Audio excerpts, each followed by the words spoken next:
Good morning, everyone. How are you doing? I got a kink in my neck and I can't move it, and it hurts pretty bad. Not a severe pain, but definitely I fucking slept with my neck in the wrong spot pain. Yeah, yeah, wrong neck hole situation, and I guess my foot's fucked up too. Sometimes it get the I get the fucked up foot because I go barefoot like an animal a lot. I love being barefooted. Grounds me and such. I make some tea. I had to run out of it. Trying to get my buddy to take me to the little store, in which he has not answered me. He might still be asleep. I don't know.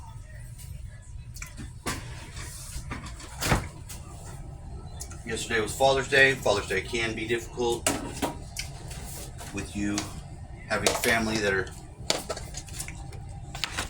completely lost to you.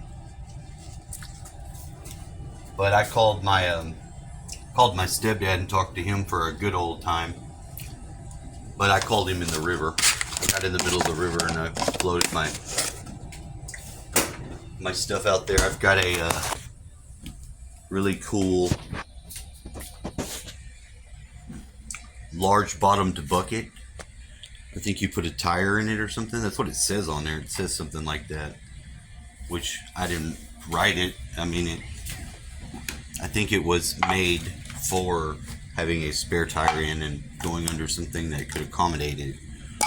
Something larger than normal underneath a vehicle. You'd have to have a really large space to put this thing in, you know?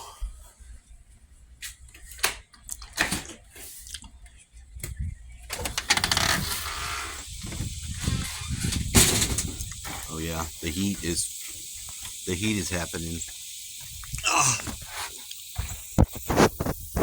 The heat is happening. I can't see myself.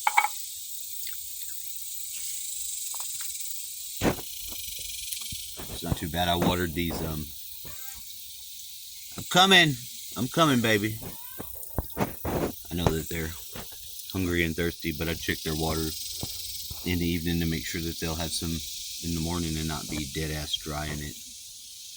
Just different conditions in the summer out here can be a bitch because it can be so freaking hot, but it's like that anywhere else. The heat's been pretty bad and extreme over the past couple years, tending to be more hot than not. I see. So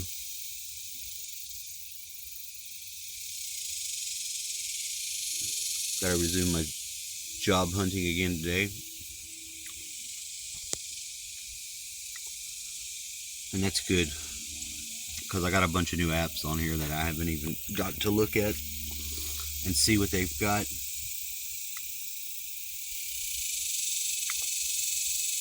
still want to have to do something stupid with crypto or trading money and using a bank that I've got myself tied to with somebody else's shenanigans. I'm not doing that. That's not a good idea. I don't think that's a good idea at all. Done some things that were good ideas. This past noontime message, previous early video, and then future behind this section, Mike Pence and his bullshit. It's brought to you by Ice Cold Beverage. No, I'm not going to support the actual corporation. I'm just going to say at this time, red and white are very important symbolically for me, so I'm leaning into reading into that more in a lot more areas than normal. No, it's not confusing. I know what they represent.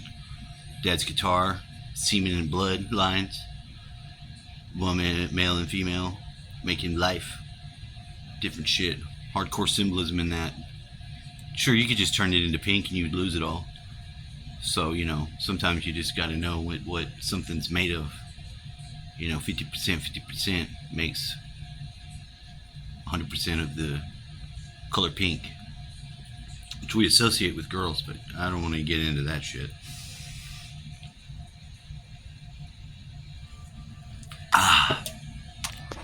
So after this, little Mike Pence, and see what he's talking about, because I don't know if he's not just causing problems in the future election by splitting vote. Definitely didn't seem like he was somebody you could count on. Whether or not what he was asked to do he was or wasn't, or if it was or was possible, I don't fucking know. Don't care. It's not my concern. It's just the fact that he's not able to be there to run a second time because of his bullshit. I think that's interesting. And I think we should cut that shit out. Sounds like he's a alright leader guy, if you want to have the same old bullshit. Even in the world where America can be great and be great for business. Which would be ideal for anyone trying to make it in the world, to be able to have a business or try to operate one. I mean, I'm not rich. I don't have no fucking dog in that fight. But I mean, I'd like to be able to survive without having my fucking neck cut for some reason that is just not really tenable. And to hear all the things that are being said when, Dr. Martin Luther King's fucking vision was very simple. His dream fucking made sense. Somebody that was moved by that even from a young age, and even wrote fucking his wife when I was in Georgia and lived there. I thought very strongly about some of those ideas and why the fuck they weren't already going on. Why people would even treat each other so differently. We're better than that. Humans are. So, to treat kids now, to teach them not to fucking judge each other or respect each other by what the content of their being and their soul is and how they respond and how they conduct themselves, but the color of their skin, that is a fucking sad setback. And if it's not backwards, it's regressive as fuck. So I'm just saying, I'll let you check it out. And it's in response to that. It's in the belief on which I was raised. I don't know if it made it in 12 rules, but it's an old rule in my life that to whom much is given, much will be required. And my family and I have been given much. We've been given incredible privileges and opportunities to lead. And when we look at the challenges facing our country today, we just felt we had a duty to step forward. We do so with great enthusiasm, and we've been very humbled at the outpouring of support that we've received. MikePence2024.com and what we've heard out on the road already since we announced a little earlier this week in the great state of Iowa. So split the vote. That's what you're going to do? Because you're not going to win. You just split the vote. Great. Practicing what you preach, I guess. We've met twice before. We met in Washington. I met you and your wife, and then we talked for about an hour and a half at one point, about a year ago, I believe. We did. And I walked away from that thinking, if Mike Pence was president, we might see a return to something like blessed normality. And that's a compliment, because I think the times when politics gets radically interesting, something has gone dreadfully wrong. Like, I'd rather see something approximating a sane and normative administration than a continual, exciting, like even hyper-charismatic battle.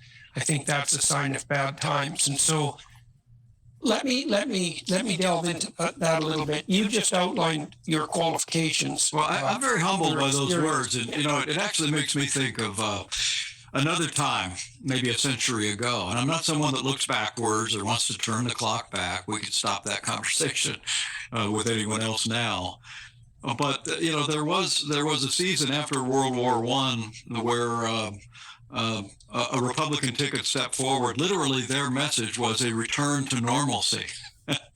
And I get a sense that the American people would like to get back to the policies that were advanced under a president I deeply admire, which was President Calvin Coolidge. He was someone that balanced budgets, he cut taxes, he oversaw an incredible time of American prosperity. But at the core of his philosophy was an often quoted Calvin Coolidge statement that the business of America is business. And by that, he meant the business of America is not the government itself, that the federal government should not, or the White House should not be the center of American life. And they actually, Calvin Coolidge restraint and his instinctive conservatism really set a tone that allowed for a period of incredible innovation in the country. That's where we heard all the incredible stories about progress and in manufacturing and industry, and I hold to the view that that it's the free market, it's free enterprise. That's where the energy comes from. I grew up in a small business family. I know who makes this country go every day, and the government should be playing the role of the referee of the private sector, and not at center court with all the attention focused there. So let me touch on something else that you touched on earlier. You talked about the radical left. Now, I spent some time working with Democrats, and I just interviewed Robert F. Kennedy, and I asked him the same question that I've asked every Democrat I've met in the last 5 years. And the question I asked was, when does the left go too far? And I believe this to be true, that none of the Democrats that I've spoken with, and we spoke in good faith and we had serious conversations, were able to or willing to answer that question. Now, you made a comment about the radical left, and so when do you think the left goes too far? And what do you think, if they are going too far, that those who are on the far left, like, how do you identify that, and what do you think might be, what's the appropriate response to that? Well, look, I've been at this a while,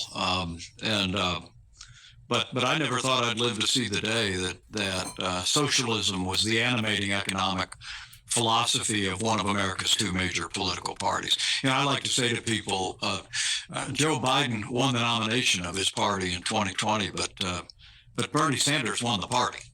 I mean, all the policies that you've seen flowing out of the Democratic Party and out of the Biden administration are driven by European-style socialism and welfare state policies, and that's too far. I mean, as I said, we're a nation that was founded on the constitutional principles of a limited federal government, free enterprise, free market, private property. All of those things have been a wellspring, along with our faith, our family, as a foundation of creating the strongest and freest and most prosperous nation in the history of the world, by far. And so that, to me, is a go too far. But I will tell you, this whole issue of advancing through critical race theory in our schools, literally teaching our kids to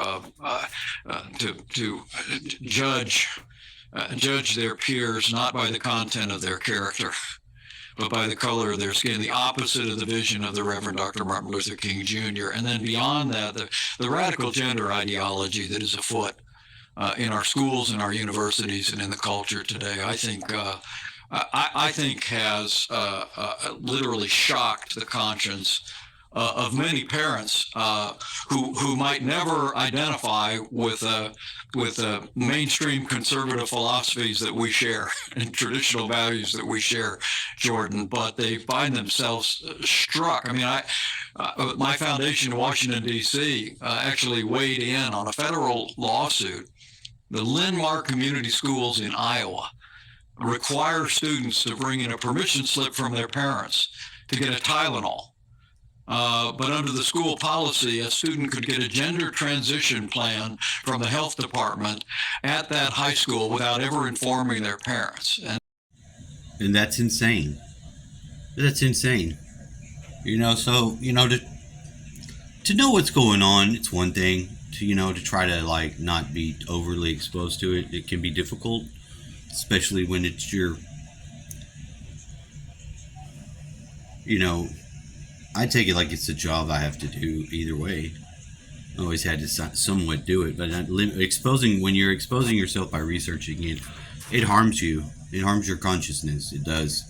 It scars and stains it a little bit, you know, and you got to find out ways to get free and clear of that influence and back in fucking alignment. And it's hard. It's hard. So, you know, half-ass doing it or whatever the fuck ain't really a good idea. It's a fucking really bad idea.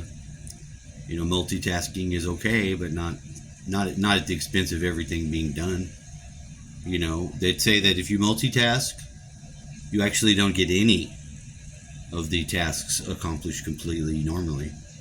It doesn't happen. You get something missing, you know, and it makes sense. But I mean, we still live in a world where that's the way we've got to live most of the time, you know, because our fucking attention is divagating amongst every fucking damn thing. Anyway, just a light look at where things are going. Have a good day. Stay alive. Stay cooled. Don't get too hot out there and don't have a stroke. Love y'all. Have a nice day.